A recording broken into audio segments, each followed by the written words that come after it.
Bueno, gente, hoy, después de mucho tiempo, vuelvo con un tema que genera una polémica terrible en todo el mundo.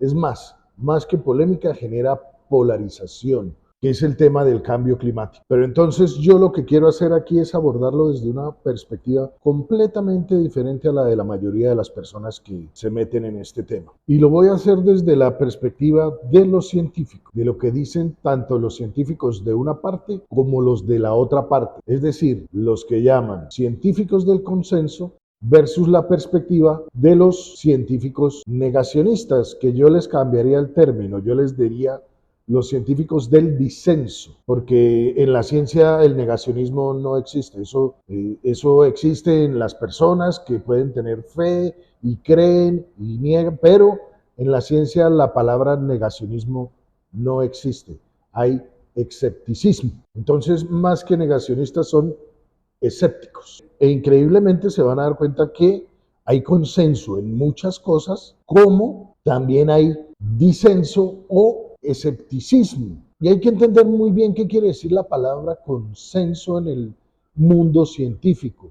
En el mundo científico, consenso no quiere decir que es verdad, quiere decir que ante falta de pruebas contundentes se delinean cierto tipo de cosas que permiten continuar con las investigaciones. Y hasta que no aparezca algo que desmienta o afirme el tema del que se está debatiendo o hablando, se habla de consenso o de escepticismo, diferente a que sea verdadero o falso. Para que algo sea verdadero o falso en la ciencia, la información tiene que ser supremamente contundente. Y el problema está en que a nosotros nos llega la información a través de los medios de comunicación y de los políticos, más los activistas. Y ni los activistas, ni los políticos, ni los medios de comunicación son científicos. Es decir, ellos no deberían ser los encargados de hacer el debate. Ellos deberían es transmitir la información y la información completa. Y los políticos obviamente tomar decisiones a partir de la información. Pero repito, la información debe ser la información completa, no la información que me conviene a mí para desarrollar las políticas que yo quiero hacer. Entonces es muy delicado que el debate lo estén dando los políticos, los medios de comunicación y los activistas. Porque miren lo que pasa cuando son los políticos y los burócratas los que debaten este tipo de temas. Ahora viene sobre nosotros, se anuncia, no el niño que siempre había, sino el niño combinado con la temperatura del planeta Tierra más alta de los últimos 100.000 años. Y dicen los científicos, afectaría fundamentalmente la Guajira. Lo que está en cuestión es la vida. Estos ahora, ¿qué serán 10 años? ¿Qué será en 20? ¿Qué será en la vida de nuestros hijos? ¿Qué será en la vida de nuestros nietos? ¿Qué tipo de catástrofe verán nuestros nietos? Los científicos nunca dijeron eso sobre la Guajira. ¿Y en qué terminó esto? En un escándalo de corrupción de 46.000 millones de pesos, más o menos 10 millones de dólares para los que no viven aquí en Colombia, para la compra de unos carrotanques a combustibles fósiles para llevar agua a la Guajira. Ahora, como este hay muchos ejemplos más de gente debatiendo sobre el tema climático que no tienen nada que ver con el verdadero debate científico. Y esto lo que hace es que un debate que debe ser científico se vuelva ideológico. Y cuando el debate se vuelve ideológico, polariza, hace que la gente discuta, pelee, quiera ganarle el debate en vez de escuchar el argumento. Y esto en la comunidad científica no funciona así. Y el problema es que como los políticos son los que toman las decisiones, al volver esto un tema ideológico, están generando crisis muchísimo más complicadas que las que en realidad está generando el tema del cambio climático. Como por ejemplo la crisis mundial energética que estamos viviendo en este momento. Los precios de la energía no hacen más que subir y la clave de la existencia del ser humano en el planeta Tierra es la energía. Porque, por ejemplo, como mamíferos que somos, los seres humanos no sobrevivimos a temperaturas de menos de 10 grados centígrados en la intemperie. Es más, a 10 grados centígrados no sobrevivimos. Aquí en Colombia no tenemos problemas porque pues estamos en el trópico y aquí las temperaturas van entre 25 y 30 grados. Bueno, la gente en Bogotá le va a quedar muy difícil sobrevivir sin energía, pero los países del norte no pueden vivir sin energía. Canadá no puede vivir sin energía, Estados Unidos no puede vivir sin energía, Rusia no puede sobrevivir sin energía. Bueno, en África están acostumbrados, pero miren la vida tan miserable que tienen en África por falta de energía precisamente. Y este es un problema autoinducido por la ideología política de ciertos líderes mundiales que nos asustan con unas tragedias climáticas que ni siquiera el 97% del famoso consenso de los científicos asegura que vaya a pasar. Pónganle atención a esta página porque es interesantísimo este tema. Bueno, esta es la primera página que les quería mostrar. Extinctionclock.org, el reloj de la extinción. Y básicamente lo que hay en esta página es una recopilación de todas las predicciones de la extinción humana a partir de eventos climáticos o cualquier otro tipo de eventos, como por ejemplo la escasez de la gasolina, la escasez de comida, el calentamiento global, el enfriamiento global, porque en una época el tema era que íbamos hacia una era de hielo, inundaciones de ciudades, etcétera, etcétera, etcétera, hechas por científicos, académicos, políticos, institutos, la prensa y activistas. Y lo más interesante es que ninguna pasó. Hasta la fecha, ninguna ha pasado.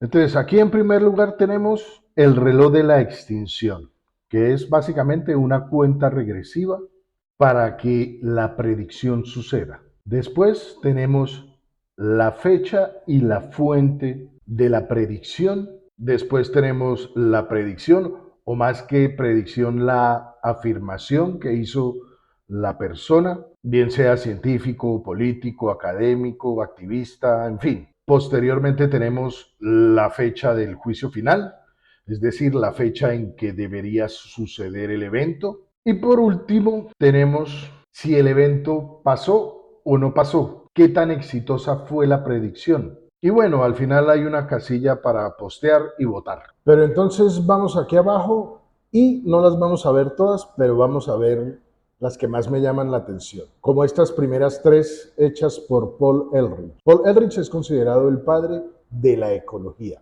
y hizo tres predicciones. Dos que tenían que ver con el tema de la sobrepoblación humana, que es el tema que más trabajó él, y hay una muy rara que tiene que ver con el clima o con el ambiente, que es esa primera que ustedes ven arriba, esta de acá que está subrayada. En agosto 10 de 1969 afirmó que deberíamos darnos cuenta de que a menos de que seamos extremadamente afortunados, todo el mundo desaparecerá en una nube de vapor azul en 20 años. Pasaron 20 años y más, y todavía no ha pasado. Miremos esta otra que fue con la que creció toda mi generación, el agujero de la capa de ozono. En 1974, la UPI, United Press International, la Unión de Prensa Internacional, alertó de que para 1990 los casos de cáncer de piel se iban a incrementar en el mundo por el agujero de la capa de ozono. Estamos a 2024 y ese incremento nunca pasó. Además recuerdo que hubo todo un revuelo y hubo que cambiar supuestamente toda la tecnología de los aires acondicionados y usar desodorantes en spray era pecado, pero pues toda esa locura ya como que paró. O miremos esta otra, por ejemplo. En abril de 1970, el profesor Kenneth Watt afirmó que el mundo viene enfriándose desde hace 20 años y que si las tendencias presentes continúan, el mundo será 4 grados más frío en 1990. Y para el año 2000, 11 grados más frío. Esto lo dijo en 1970 y para el año 2000 no pasó y obviamente pues no ha pasado. Seguramente en 1970 se estaba viviendo un fenómeno de tiempo atmosférico de enfriamiento, pero como el clima es cíclico, no se mantuvo la tendencia y empezamos a calentarnos otra vez. Entonces, esto fue un fenómeno de tiempo atmosférico, no un fenómeno climático. Mejor dicho, nada que un saco, una bufanda y una chaqueta no pudiera solucionar. Miren, esta es interesantísima. El Ártico se está derritiendo desde 1954. Tenemos 1, 2, 3, 4, 5, 6, 7, 8 y 9 predicciones del derretimiento del Ártico. Desde 1954. Estamos a 2024, no ha pasado. El derretimiento del hielo del Ártico es un fenómeno de tiempo atmosférico cíclico que se descongela y se vuelve a congelar cada cierta cantidad de tiempo. Bueno, y sigamos. Aquí tenemos al padre de la criatura, James Hansen. James Hansen es el padre del calentamiento global. Es un científico de la NASA que fue el primero en hablar del peligro climático que significaban las emisiones de CO2 en el planeta. Este tipo es considerado un dios y es tratado como un dios dentro de la comunidad científica del consenso. En septiembre 14 de 2016, James Hansen afirmó que teníamos 10 años para que el efecto climático del calentamiento global fuera irreversible. Y aquí pasa algo muy parecido a lo del derretimiento del Ártico. Tenemos 1, 2, 3, 4, 5, 6 y 7 fechas límites para que el cambio climático se vuelva irreversible. Y esta última es la más famosa, fue la hecha por Greta Thunberg, la principal activista del cambio climático, que afirmó en 2018 que un científico del clima top está advirtiendo que el cambio climático va a arrasar con toda la humanidad a menos que dejemos de utilizar combustibles fósiles durante los próximos 5 años. Adivinen quién era este científico top. Exacto, James Hansen, que por lo menos tiene la inteligencia de hacer predicciones ambiguas. ¿Cómo así que ambiguas? Sí, decir que a partir de tal fecha el cambio climático va a ser irreversible. ¿Qué quiere decir que es irreversible? ¿Qué lo hace irreversible? Vaya usted a saber. Pero por lo menos James Hansen nunca hace una predicción específica. Y también dejó de hacerlas, ahora las manda a hacer. Ahora, si James Hansen es el padre científico de la criatura, Al Gore es el padre político de la criatura. Vamos a ver la predicción hecha por Al Gore. En enero 30 de 2007, Al Gore afirmó que no habría nieve en el monte Kilimanjaro para el 2017. Estamos a 2024 y sigue perfecto. Después la pateó para adelante. Ahora el monte Kilimanjaro no va a tener nieve en el 2029. Faltan solo 5 años para ver si esto es o no verdad. Al Gore tiene 76 años. Sí, él podría llegar a los 81 años sin ningún problema. Y ya para terminar vamos con una que no haya pasado. De esta franja naranja para abajo son las que ya pasaron y hacia arriba son las que están por pasar. Vámonos a una no muy lejana. Esta, por ejemplo, que es bien interesante y es hecha por otro político muy famoso, Bernie Sanders de Estados Unidos. En noviembre 29 de 2019, en un debate presidencial, el candidato democrático a las primarias dijo: no tenemos décadas. Lo que nos están diciendo los científicos es que si no actuamos juntos, dentro de los próximos 8 o 9 años, ciudades capitales alrededor del mundo van a quedar bajo el agua. Bueno, tendremos que esperar hasta noviembre del 2028 para ver si esto pasa o no pasa. Bueno, y aquí quiero hacer un punto muy importante. Si bien el debate no lo deben dar ni los políticos, ni los medios, ni los activistas, hay que tener mucho cuidado también con los científicos que lo están dando, porque el paso de científico a activista es muy fácil de dar. Solo se necesita un científico que esté tan enamorado de su teoría como para negar la realidad. Es decir, científicos que digan: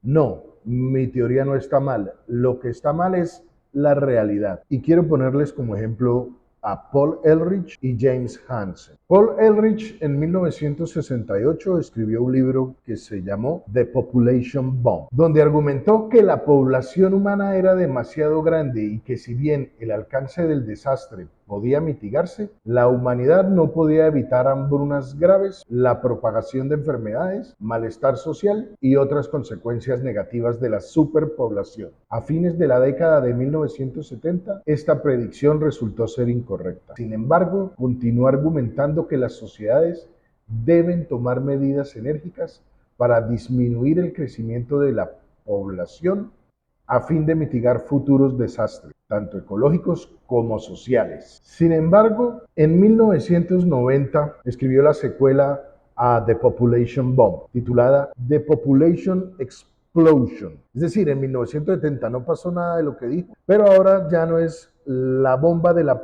población, sino la explosión de la población. Es decir, la bomba ya explotó. Y pongan la atención. En su secuela The Population Bomb, titulada The Population Explosion, los Eldridge escribieron cómo la creciente población mundial empequeñece la capacidad de la Tierra para mantener los niveles de vida actuales. El libro llama a la acción para enfrentar el crecimiento de la población y la crisis resultante. Y en 1994 escribió un artículo en donde plantea que se deberían establecer políticas sociales para influir en las tasas de fertilidad. Pero no contento con esto, durante una entrevista que le hicieron en el 2004, Eldridge respondió preguntas sobre las predicciones que hizo en The Population Bomb.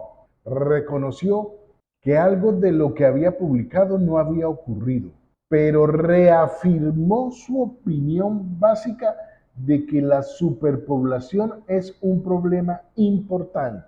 Aquí más abajito leemos. Retrospectivamente, Eldridge cree que The Population Bomb fue demasiado optimista. No contento con esto, en 2011 hizo otra predicción afirmando que cuando la población supere los más de 7.000 millones de personas, iban a pasar otra serie de tragedias que no las vamos a leer. Pero leamos lo que dice aquí abajo. Los desastres relacionados con la población que predijo Eldridge no se han materializado en gran medida con la desaceleración de las tasas de crecimiento de la población y las nuevas tecnologías de producción de alimentos que aumentan el suministro de alimentos más rápido que la población. Pero Eldridge insiste, respalda su tesis general de que la población humana es demasiado grande y representa una amenaza directa para la supervivencia humana y el medio ambiente del planeta. El tipo es un pesado. Para mí aquí está la clave de todo. En una discusión de 2008 organizada por el sitio Web Saloon, Paul Eldridge se ha vuelto más crítico de los Estados Unidos, alegando que debe controlar su población y consumo como un ejemplo para el resto del mundo. Todavía piensa que los gobiernos deben desalentar a las personas a tener más de 2 hijos, y lo que sugiere, por ejemplo, es una mayor tasa de impuestos para las familias más grandes. Y aquí hay 2 conceptos claros: control de natalidad y control de consumo. ¿Y cuál es la palabra clave para darle solución a este problema? Impuestos. Impuestos a las familias grandes e impuestos al consumo. El IVA, por ejemplo, que no sé si vieron en Brasil, que acaban de tener una devaluación, el impuesto del IVA lo subieron al 26%. Y aquí en Colombia intentaron pasar una ley de financiamiento, que no es otra cosa más que una reforma tributaria, donde solo podías declarar a una sola persona como dependiente económicamente tuya. Es decir, si tú tienes esposa e hijo, solo uno de ellos puede ser dependiente tuyo para la declaración de impuestos. Y si tienes más hijos, que se jodan. Afortunadamente no pasó, no la aprobaron. Pero no demoran en impulsar otra cosa por el estilo más adelante. Así que este señor es uno de los principales impulsores en el mundo de la idea de que el ser humano es una plaga que está acabando con el planeta. A partir de las teorías de este señor, es que nosotros creemos que somos lo peor que ha aparecido en la faz de la Tierra. Por este señor, odiamos la tecnología, odiamos el progreso, odiamos a los empresarios, odiamos la energía y últimamente odiamos el CO2, al que ya le pusimos impuestos, bonos de carbono. Y yo no sé en los países donde vivan ustedes, pero aquí en Colombia esas ideas calaron. Nosotros tuvimos una ministra de Minas y Energía que dijo lo siguiente. Nosotros necesitamos exigirle también en el marco, digamos, de esta geopolítica global a los otros países que comiencen a decrecer en sus modelos económicos, porque de ese decrecimiento depende también que nosotros logremos un equilibrio mayor y que los impactos del cambio climático nos afecten menos. En la medida en que más haya esta comercialización de la vida y de los... Ay, como yo le diría a mis estudiantes, por favor en la segunda fila, los de la mano derecha, si nos hacen silencio para poder seguir. Gracias. A mí lo que me encanta es el regaño del final. La vieja está en un foro sobre energía y le pega su buena vaciada al público. Esa parte es fantástica. Bueno, esta era nada más ni nada menos que la ministra de Minas y Energía del primer año del gobierno de Gustavo Petro en Colombia, Irene Vélez, filósofa con un doctorado en geografía política y activista. Una activista estaba manejando el Ministerio de Minas y Energías de Colombia.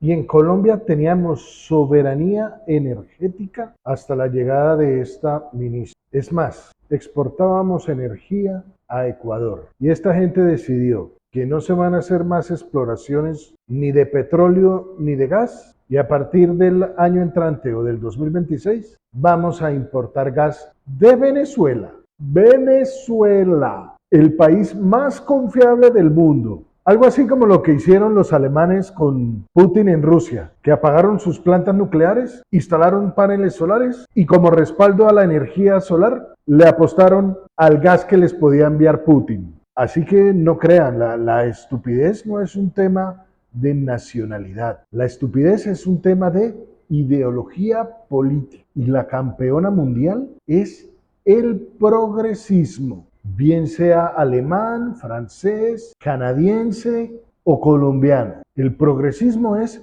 estúpido. Creen que la solución a la crisis climática es abrazarnos a la Pachamama, coger un árbol y no, te amo árbol, vamos a vivir en fogatas, en cuevas, una completa locura. Bueno, y ustedes dirán qué pasa con James Hansen. Vamos a resumirlo para entrar en el tema. En 1988, James Hansen publicó estos gráficos hechos por modelos en computador, en donde afirmaba que de no detener las emisiones de CO2 en la atmósfera, la temperatura de la Tierra iba a aumentar 1.4 grados en 40 años, o en 30 años, porque la predicción fue hecha en 1988. Y para el 2015, estos que ven en azul fueron las mediciones, las observaciones de la temperatura. No alcanzó a subir ni 0.02 grados centígrados la temperatura. Y ahorita más adelante vamos a ver una tabla más actualizada. Pero este señor insiste en el punto de no retorno. Primero el punto de no retorno era el 2016, después el punto de no retorno era el 2020, después fue 2030, 2035 y ya va en el 2050. Este tipo no ha hecho sino patear su predicción hacia adelante. Seguramente en algún momento le va a pegar, pero así cualquiera. Entonces imagínense que si hay científicos en los que no podemos confiar para que den el debate, mucho menos podemos confiar ni en los políticos, ni en los medios, ni en los activistas. Ahora, tengo que aclararles que yo tampoco estoy en capacidad de dar el debate, pero lo que sí puedo hacer es informarles en qué va el debate científico sobre el tema del cambio climático. No me va a meter ni con la política ni con el activismo. Voy a mostrarles lo que dicen los científicos del consenso y los científicos escépticos.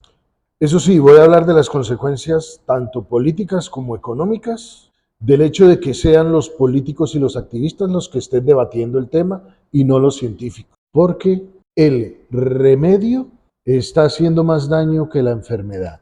Vamos a ello. Bueno, y antes de entrar en materia, hay varios puntos que me parece importantísimo aclarar. El primer punto que me gustaría aclarar es el famoso tema del 97% de la comunidad científica. Todos hemos oído que el 97% de la comunidad científica está de acuerdo en que el cambio climático nos va a generar una tragedia. Primero, el 100% de la comunidad científica está de acuerdo con que el cambio climático es real. Ahora, el 97% de la comunidad científica no está de acuerdo con que eso sea una emergencia mundial. Pero lo que hay que entender es de dónde viene ese famoso número del 97%. Porque si dicen que es el 97%, ¿de dónde lo sacan? Censaron a todos los científicos y les preguntaron, ¿usted cree o no cree? Bueno, eso no pasó. ¿De dónde sale entonces esa cifra? Bueno, esa cifra sale del IPCC o el IPCC, Panel Intergubernamental de Expertos sobre el Cambio Climático, que está conformado por 1.300 miembros entre científicos y expertos sobre el tema del cambio climático alrededor del mundo. Pero si uno indaga más o menos en ese número, de los 1.300 miembros, solo 1.170 están entre expertos y científicos. Los demás son políticos. Y de esos 1.170, solo 738 son científicos. Y si vamos más al fondo del tema, de esos 738 científicos, solo 234 se ocupan de estudiar el tema del cambio climático. Esa es la comunidad científica del consenso. Es decir, no es el 97% de los científicos que estudian el clima en el mundo. Entonces, en el mejor de los casos, 736 científicos son los que hacen parte de ese 97% del consenso. Y en el peor son los 234 científicos que se dedican específicamente a estudiar el clima, los del consenso, pero tampoco es verdad. El problema está en cómo funciona este panel intergubernamental de expertos sobre el cambio climático de la ONU. Este panel genera informes más o menos cada 7 años, entre 5 y 7 años. Duran 7 años estudiando, modelando y midiendo y recopilando artículos científicos sobre el tema del clima y generan unos informes de más o menos entre 3.000 y 4.000 páginas y hacen un trabajo excelente. Los científicos que hacen parte de este panel hacen un trabajo excelente. El problema viene que, como esos informes son muy complejos para entenderlos si uno no es científico, hay otro comité que genera unos resúmenes de más o menos 50 páginas que son los que se reparten para generar política. Y ahí es donde está el problema, que la gente que realiza esos informes son más políticos que científicos y seleccionan la información. Resumiendo entonces, los científicos que hacen parte del IPCC hacen unas observaciones y unos estudios sobre el clima. Y a partir de esto generan unos reportes. Hasta aquí vamos bien. Y a partir de este reporte se hacen unos resúmenes y aquí es donde todo empieza a estar mal porque los curadores de esos resúmenes son en su mayoría políticos, con algunos científicos escogidos por los políticos. Esta curaduría es más política que científica. Y ya cuando pasa a los medios y al público en general la información, ha pasado por un proceso de teléfono roto terrible. Más que terrible, macabro. Porque más que informar, los políticos se están dedicando a asustar. Entonces, para resumir, donde no hay consenso del 97%, es en los informes que se generan para generar políticas. Y ahí está la clave del tema. Pero eso lo vamos a ir desarrollando a lo largo del video. Y el segundo punto que hay que dejar supremamente claro es también la clave de todo este tema. El CO2 no es un gas contaminante, es un gas que produce efecto invernadero, pero el CO2 no es contaminante, es esencial para la vida. El CO2 es del gas del que todos los organismos absorbemos el carbono para poder vivir. El carbono es la clave de la química orgánica. Yo no sé si ustedes se acuerdan en el colegio, química orgánica y química inorgánica. La química orgánica, que es la química de la vida, está basada en el carbono. Entonces, el CO2 no contamina.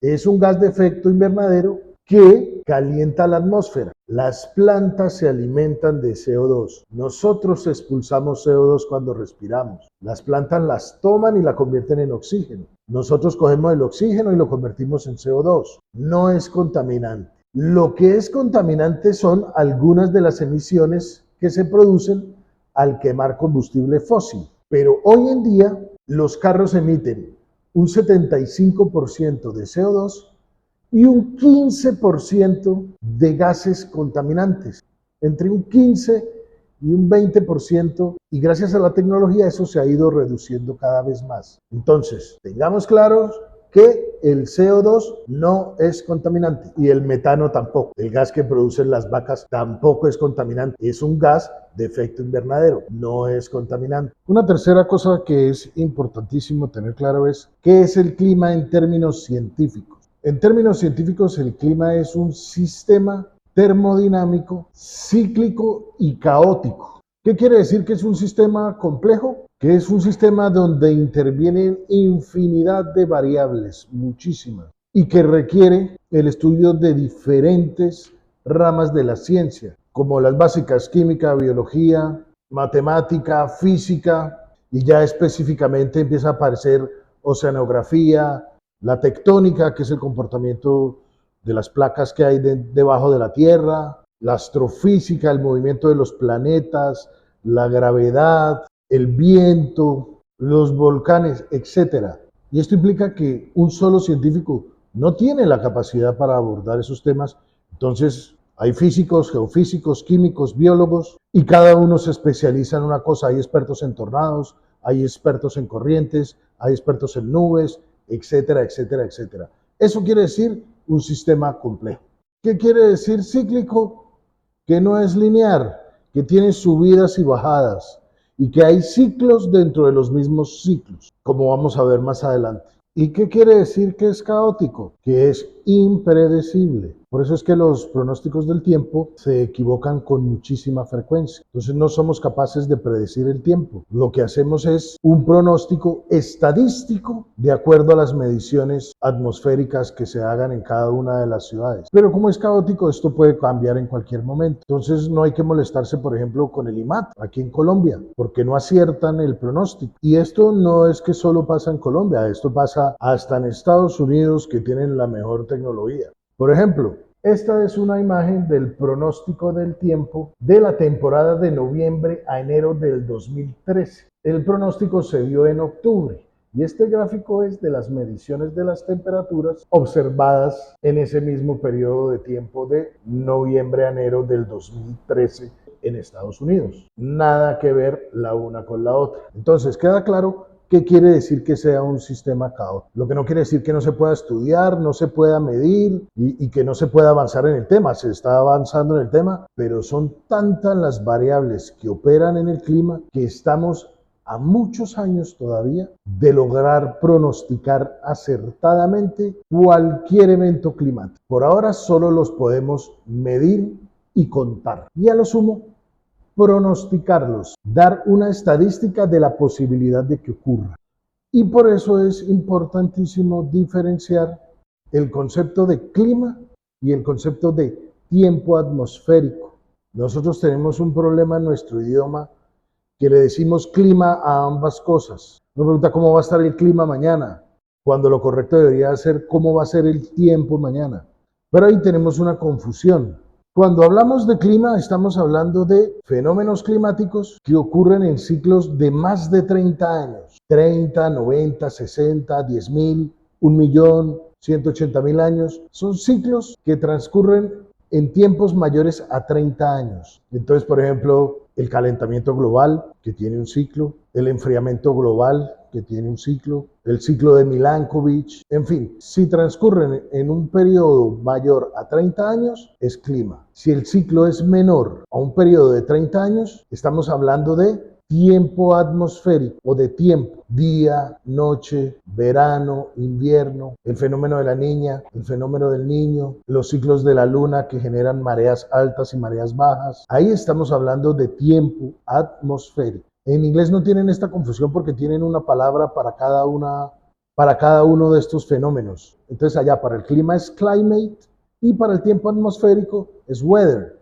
Entonces allá la tienen un poquito más fácil. Aquí nos confundimos fácilmente porque utilizamos mucho clima para definir todo, cuando deberíamos decir clima y tiempo, pero el tiempo es también la hora. Entonces ahí está la confusión. Pero hay que aclararlo. Una cosa es el clima y otra cosa es el tiempo atmosférico. ¿Y por qué es importante tener clara esta definición? Para no cometer los errores que se vienen cometiendo en cuanto a la predicción de catástrofes climáticas. Como vimos en la página de The Extinction Clock, en donde fenómenos de tiempo atmosférico se confunden con fenómenos climáticos y se hacen predicciones de tragedias absurdas que nunca pasan. Y lo que algunos científicos y sobre todo políticos irresponsables terminan haciendo es patear estas predicciones para adelante. Sino que lo dice la ciencia. Estamos a puertas de la sexta extinción, de una posibilidad de que este planeta siga, pero sin la vida, pero sin nosotros. Y ojo que Petro no es el único que hace este tipo de declaraciones sobre el fin del mundo. Al Gore lleva muchísimo tiempo diciendo que la crisis climática que se avecina va a ser peor que 400.000 bombas de Hiroshima juntas. Y esto tampoco lo dijo ningún científico, eso lo dijo Al Gore, otro político. Entonces ya es hora de que los políticos se hagan responsables de las cosas que dicen y les dejen de echar la culpa a los científicos para de esa manera asustarnos con tragedias que ningún científico asegura que vayan a suceder. Además, tragedias climáticas hay casi que todos los años por el mundo. Eso es una constante en la naturaleza. Y por ahora no se ve ninguna tendencia de aumento de estas tragedias. Y además, lo que la realidad nos indica es que cada vez somos mejores para atender estas tragedias. Este gráfico muestra el descenso de la cantidad de muertes por eventos climáticos en el mundo. No ha parado de descender desde 1920. Y esto se debe a que cada vez somos mejores adaptándonos a los cambios climáticos. Y este es el último punto que quisiera dejar claro antes de iniciar con el debate científico que se está dando.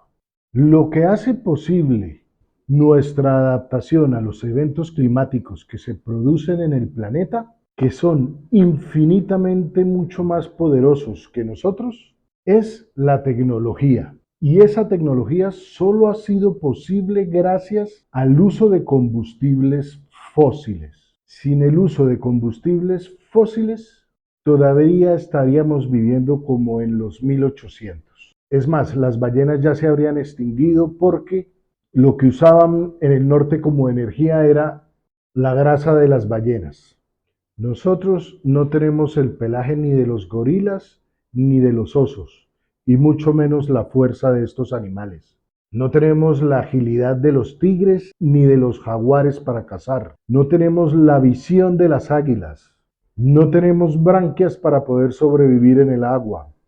Nosotros hemos podido adaptarnos a las condiciones de un planeta que es bastante hostil para nuestro cuerpo gracias a la tecnología. Y la tecnología se basa en el uso eficiente de la energía.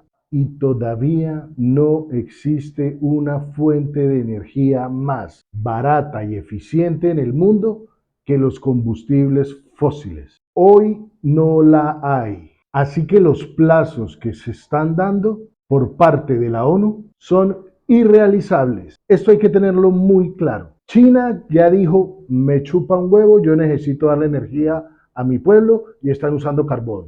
India, lo mismo. Estados Unidos con Trump también, porque uno de los principales problemas de la inflación en Estados Unidos fue el aumento del costo de la energía. Europa dejó de ser competitivo en el mundo por falta de energía, porque ellos sí tocaron y empezaron a cambiar su matriz energética y dejaron de ser competitivos en el mundo y se les disparó el precio de la energía, lo que está generando verdaderos malestares sociales en la comunidad. Eso que predijo Paul Ehrlich pasó por aplicar lo que quería Paul Ehrlich, el tema del decrecimiento. Crisis sociales y políticas. Esta imagen que ven ahí es la perfecta representación de lo que la teoría del decrecimiento generaría en el planeta. Esta es una foto de la frontera de Haití con República Dominicana. A la derecha tenemos República Dominicana y a la izquierda tenemos Haití. La principal fuente de energía de la matriz de la República Dominicana son los combustibles fósiles y el gas. Son un 70% o más de la matriz energética de República Dominicana. La de Haití es en su mayoría biomasa, que es considerada una fuente limpia de energía. ¿Y qué es biomasa? Quema de maderas. A la derecha tenemos un país arborizado, a la izquierda tenemos un país erosionado. No sé qué tan bueno sea de crecer, la verdad. Y esto mismo pasa en África. Ese es el principal problema de África. El uso de energía de biomasa para existir. Y el problema de la Guajira aquí en Colombia es el mismo. Allá no están conectados a la matriz energética colombiana y fuera de eso no tienen acueducto.